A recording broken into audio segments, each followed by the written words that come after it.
bukan mudah macam pembangkang duk sembang atas pentas tu hamba. Menteri Agama kita ni bukan sejenis yang sembang politik bukan sejenis yang retorik. Sebab apa yang dia kata, dia akan pastikan benda tu jadi. Dalam nak membentuk generasi Al-Quran, bukan mudah macam pembangkang duk sembang atas pentas tu tapi ia perlulah hadir dengan kaedah dan sistem yang betul. Untuk makluman hampa, baru-baru ni PMX telah pun meluncurkan Musyaf Malaysia Madani. Apa tu Musyaf Malaysia Madani?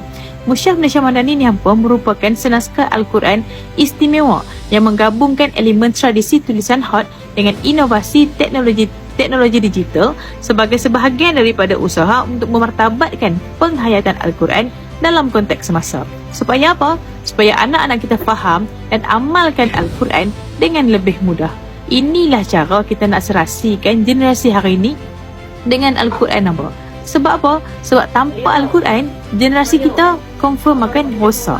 Tapi bila mereka amalkan Al-Quran, mereka faham Al-Quran, ini dapat melahirkan generasi yang lebih berakhlak dan berintegriti. Ni, hampa baca dan hadam betul-betul kenyataan Menteri Agama ni hampa. Jangan baca saja, baca dan hadamkan.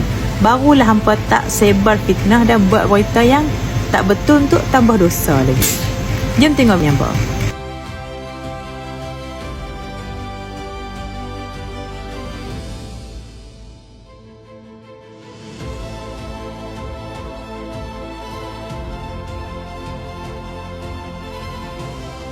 Barakah fit stop.